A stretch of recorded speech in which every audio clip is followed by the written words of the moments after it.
Hindi ako abogado, pero ako ay isang Pilipino na gusto sana na hindi na tayo magkakagulo sa Pilipinas. Ito'y labanan ng mga abogado. Hindi po ako abogado, Mr. President, but I just would like to manifest my observation na to be fair to the Senate President. Pag sinabi natin na you have an intention to delay the impeachment proceedings, I would like to state for the record, Mr. President, na 1 month ago pa, pinagawan muna kami ng robe, Mr. President. Kasi excited na tayo na sumuot ng robe para to form the impeachment court. To be fair with you, Mr. President, you've been preparing for that. And yung schedule natin na naka-schedule sa Wednesday, which is 11, if we give the ruling today, whether ano ba talagang gusto natin, today or Wednesday, I support you, Mr. President, kung anong gusto natin schedule. Sana mapag-usapan natin ngayon. Hindi ako abogado, pero ako ay isang Pilipino na gusto sana na hindi na tayo magkakagulo sa Pilipinas. Hindi tayo magkawatak-watak. At yung mga nagyayabang dyan, na sabi nila, gusto daw ng taong bayan, na ito ay talagang magkakaroon na kagad ng impeachment, taong bayan, ginagamit. I don't know kung sino taong bayan yung sasabi nila. Because, alam ko, Mr. President, halos lahat ng tao ng Mindanao at ng Visayas, as I have observed during the campaign period, ang sabi sa atin is, Sir, ibubuto kita kung hindi ka magboto sa impeachment or hindi ka magboto sa conviction. Yun ang sinasabi ng taong bayan. Kaya please, do not use the term taong bayan palagi because taong bayan is hindi lang kayo. There are always two sides of the coin. Bakit ba? Wala bang value yung mga taong bayan na nagsasabi na ayaw namin ng impeachment? Gusto nila? Ang ibabalyo ng Senado ay yung mga tao lang na nagsasabi na forthwith kuno yung impeachment na yan. Ano, kalimutan na natin yung ibang tao na majority na nagsasabi na ayaw namin ng impeachment dahil panggugulo lang yan sa ating bansa. Lalo tayong nagiging divided. Lalo nasisira ang ating ekonomiya. Mga investors umaalis na dahil ang gulo ng Pilipinas. So yun lang po, Mr. President. I am 101% supporting you. What's your stand, Mr. President? Ito'y labanan ng mga abogado. Hindi po ako abogado, Mr. President, but I just would like to manifest my observation na to be fair to the Senate President. Pag sinabi natin na you have an intention to delay the impeachment proceedings, I would like to state for the record, Mr. President, na 1 month ago pa, pinagawan muna kami ng robe, Mr. President. Kasi excited na tayo na sumuot ng robe para to form the impeachment court. To be fair with you, Mr. President, you've been preparing for that. And yung schedule natin na naka-schedule sa Wednesday, which is 11, if we give the ruling today, whether ano ba talagang gusto natin, today or Wednesday, I support you, Mr. President, kung anong gusto natin schedule. Sana mapag-usapan natin ngayon. Hindi ako abogado, pero ako ay isang Pilipino na gusto sana na hindi na tayo magkakagulo sa Pilipinas. Hindi tayo magkawatak-watak. At yung mga nagyayabang dyan, na sabi nila, gusto daw ng taong bayan, na ito ay talagang magkakaroon na kagad ng impeachment, taong bayan ginagamit. I don't know kung sino taong bayan yung sinasabi nila. Because alam ko, Mr. President, halos lahat ng tao ng Mindanao at ng Visayas, as I have observed during the campaign period, ang sabi sa atin is, Sir, ibubuto kita kung hindi ka magboto sa impeachment or hindi ka magboto sa conviction. Yun ang sinasabi ng taong bayan. Kaya please, do not use the term taong bayan palagi because taong bayan is hindi lang kayo. There are always two sides of the coin. Bakit ba? Wala bang value yung mga taong bayan na nagsasabi na ayaw namin ng impeachment? Gusto nila ang ibabalyo ng Senado ay yung mga tao lang na nagsasabi na forthwith kuno yung impeachment na yan. Ano, kalimutan na natin yung ibang tao na majority na nagsasabi na ayaw namin ng impeachment dahil panggugulo lang yan sa ating bansa. Lalo tayo nagiging divided. Lalo nasisira ang ating ekonomiya. Mga investors umaalis na dahil ang gulo ng Pilipinas. So yun lang po, Mr. President. I am 101% supporting you. What's your stand, Mr. President? So, ito'y labanan ng mga abogado. Hindi po ako abogado, Mr. President, but I just would like to manifest my observation na to be fair to the Senate President. Pag sinabi natin na you have an intention to delay the impeachment proceedings, I would like to state for the record, Mr. President, na 1 month ago pa, pinagawan muna kami ng robe, Mr. President. Kasi excited na tayo na sumuot ng robe para to form the impeachment court. To be fair with you, Mr. President, you've been preparing for that. And yung schedule natin na naka-schedule sa Wednesday, which is 11, if we give the ruling today, whether ano ba talagang gusto natin, today or Wednesday, I support you, Mr. President, kung anong gusto natin schedule. Sana mapag-usapan natin ngayon. Hindi ako abogado, pero ako ay isang Pilipino na gusto sana na hindi na tayo magkakagulo sa Pilipinas. Hindi tayo magkawatak-watak. At yung mga nagyayabang dyan, na sabi nila, gusto daw ng taong bayan, na ito ay talagang magkakaroon na kagad ng impeachment, taong bayan ginagamit. I don't know kung sino taong bayan yung sinasabi nila. Because, alam ko, Mr. President, halos lahat ng tao ng Mindanao at ng Visayas, as I have observed during the campaign period, ang sabi sa atin is, Sir, ibubuto kita kung hindi ka magboto sa impeachment or hindi ka magboto sa conviction. Yun ang sinasabi ng taong bayan.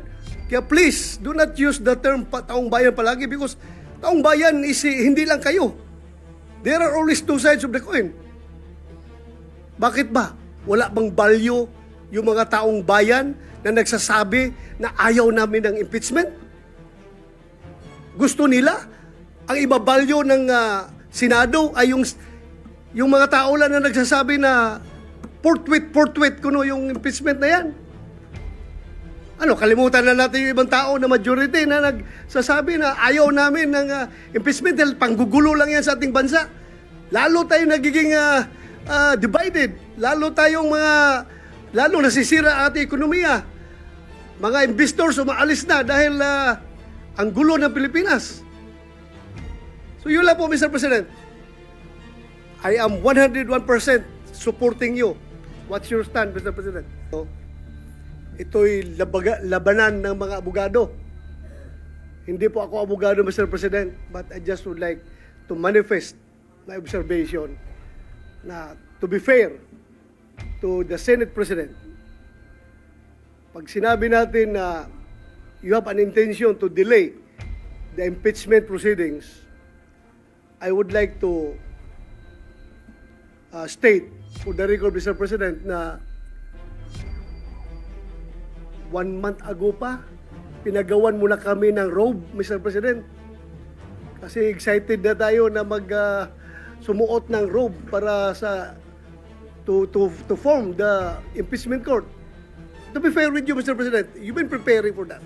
And yung schedule natin na naka-schedule sa Wednesday, which is 11, if we give the ruling today, whether ano ba talagang gusto natin, today or Wednesday, I support you, Mr. President, kung anong gusto natin schedule.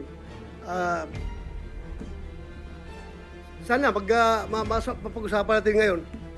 Hindi ako abogado, pero ako ay isang Pilipino na gusto sana na hindi na tayo magkakagulo sa Pilipinas.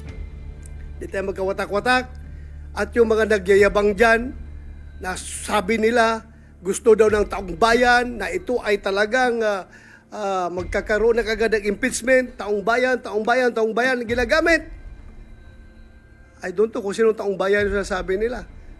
Because, alam ko, Mr. President, halos lahat ng tao ng Mindanao at ng Visayas, as I have observed during the campaign period, ang sabi sa atin is, Sir, ibubuto kita kung hindi ka magboto sa impeachment or hindi ka magboto sa conviction. Yun ang sinasabi ng taong bayan. Kaya please, do not use the term taong bayan palagi because taong bayan is hindi lang kayo. There are always two sides of the coin. Bakit ba?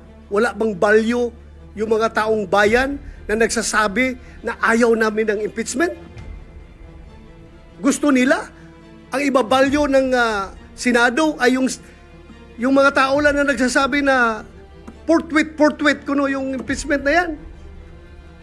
Ano, kalimutan na natin yung ibang tao na majority na nagsasabi na ayaw namin ng impeachment dahil panggugulo lang yan sa ating bansa. Lalo tayong nagiging divided. Lalo nasisira ang ating ekonomiya. Mga investors umaalis na dahil ang gulo ng Pilipinas. So yun lang po, Mr. President. I am 101% supporting you. What's your stand, Mr. President? Ito'y labanan ng mga abogado. Hindi po ako abogado, Mr. President, but I just would like to manifest my observation na to be fair to the Senate President. Pag sinabi natin na you have an intention to delay the impeachment proceedings, I would like to state for the record, Mr. President, na 1 month ago pa, pinagawan muna kami ng robe, Mr. President. Kasi excited na tayo na sumuot ng robe para to form the impeachment court. To be fair with you, Mr. President, you've been preparing for that. And yung schedule natin na naka-schedule sa Wednesday, which is 11, if we give the ruling today, whether ano ba talagang gusto natin, today or Wednesday, I support you, Mr. President, kung anong gusto natin schedule. Sana mapag-usapan natin ngayon. Hindi ako abogado, pero ako ay isang Pilipino na gusto sana na hindi na tayo magkakagulo sa Pilipinas.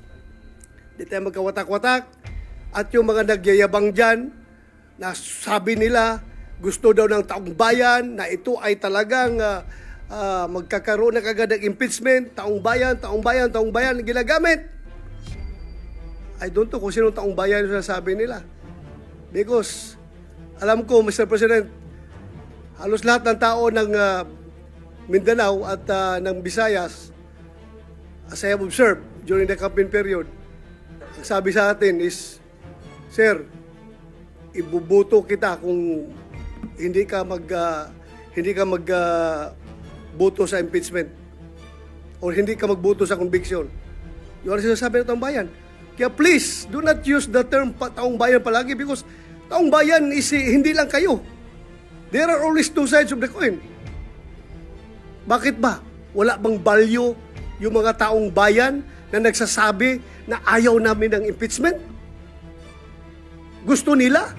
Ang ibabalyo ng Senado ay yung mga tao lang na nagsasabi na forthwith kuno yung impeachment na yan.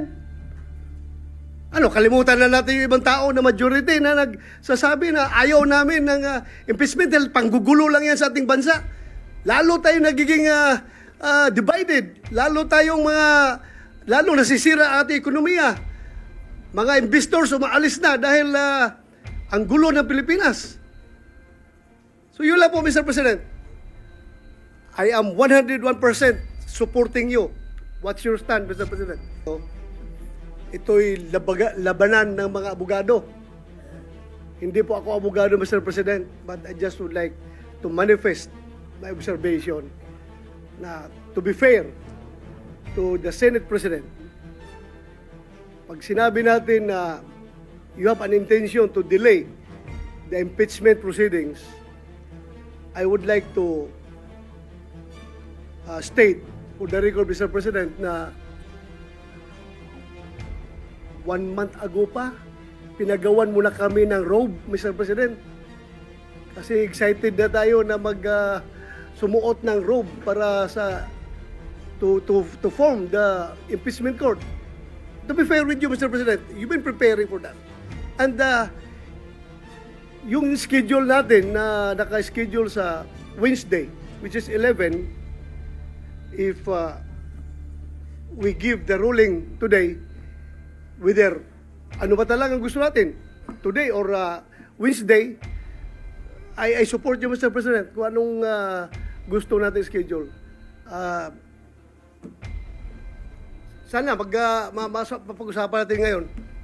Hindi ako abogado, pero ako ay isang Pilipino na gusto sana na hindi na tayo magkakagulo sa Pilipinas.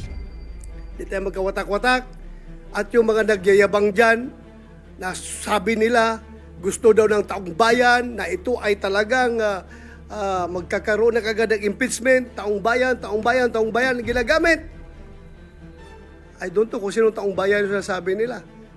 Because, alam ko, Mr. President, halos lahat ng tao ng Mindanao at ng Visayas, as I have observed during the campaign period, ang sabi sa atin is, Sir, ibubuto kita kung hindi ka magboto sa impeachment or hindi ka magboto sa conviction. Yung sinasabi ng taong bayan. Kaya please, do not use the term taong bayan palagi because taong bayan is hindi lang kayo. There are always two sides of the coin. Bakit ba? Wala bang value yung mga taong bayan na nagsasabi na ayaw namin ng impeachment? Gusto nila? Ang ibabalyo ng Senado ay yung mga tao lang na nagsasabi na forthwith kuno yung impeachment na yan. Ano, kalimutan na natin yung ibang tao na majority na nagsasabi na ayaw namin ng impeachment dahil panggugulo lang yan sa ating bansa.